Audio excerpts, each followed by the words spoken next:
There is a mountain in Utah that looks like nothing special from the outside, just rock, dust, and a narrow crack in the ground. But underneath that crack lies a maze of tunnels so tight in places that a grown man can barely turn his head. This is Nutty Putty Cave, and on the night before Thanksgiving 2009, it became the place where a 26-year-old medical student named John Edward Jones went in and never came back out. This isn't a story about a reckless daredevil. John wasn't some thrill-seeker ignoring warnings. He was a husband, a father of a young daughter with a second child on the way. He was smart, careful, and had actually explored this exact cave before, back when he was a teenager. He knew what he was doing. And that's what makes this story so unsettling, because it shows just how quickly comfort and familiarity can turn into a death trap. Nutty Putty Cave had been a local favorite for decades. Discovered in 1960, it drew thousands of visitors a year. Boy Scout troops, college students,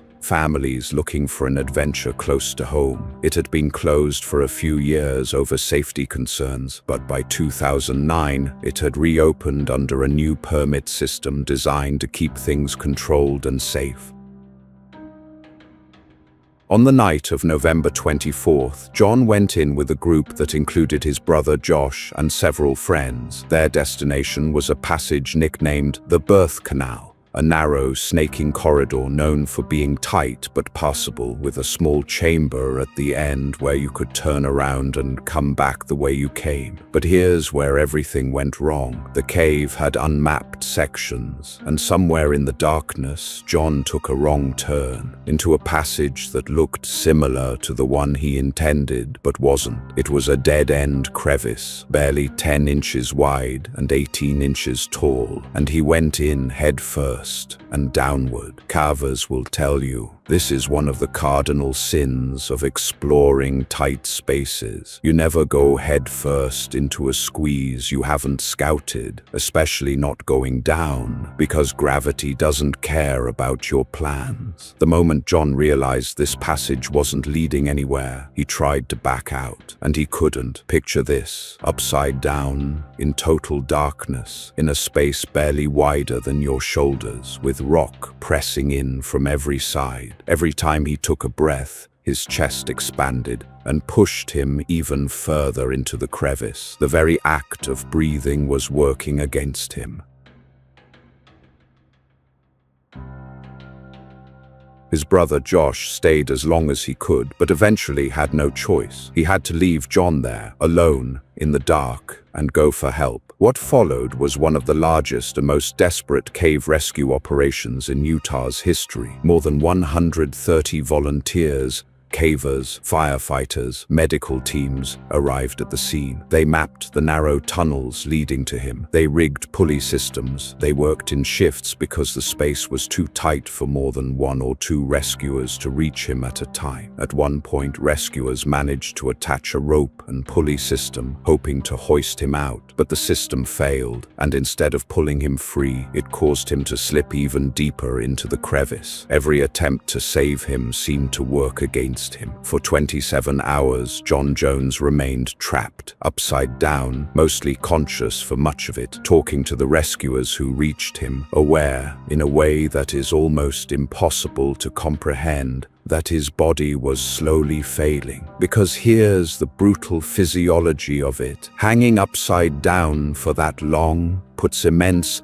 sustained strain on the heart. Blood pools where it shouldn't. The heart has to work harder and harder just to keep circulating it correctly. There was no injury, no wound, nothing external. His body was being betrayed by simple physics and gravity. Just before midnight on November 25th, the day before Thanksgiving, John Edward Jones went into cardiac arrest and died, still inside that crevice, with rescuers still around him, having done everything humanly possible. What happened next was almost as heartbreaking as the death itself. Getting his body out safely was deemed too dangerous. The same conditions that killed him made recovery a serious risk to rescuers' lives. After difficult deliberation, and with his family's support, officials made the decision to leave him there. On December 9th, 2009, the entrance to Nutty Putty Cave was collapsed with explosives and sealed permanently with concrete. Nutty Putty Cave is now officially a grave. No one will ever explore its winding passages again. A small plaque marks the site today, a tribute to John and to the more than 100 rescuers who worked around the clock trying to save him. So why does this story stick with people so many years later? I think it's because it strips away everything we associate with disaster. There was no storm, no earthquake, no equipment failure in the traditional sense, just a wrong turn in a space 10 inches wide and a body doing exactly what bodies do under pressure, which turned out to be the thing that sealed his fate.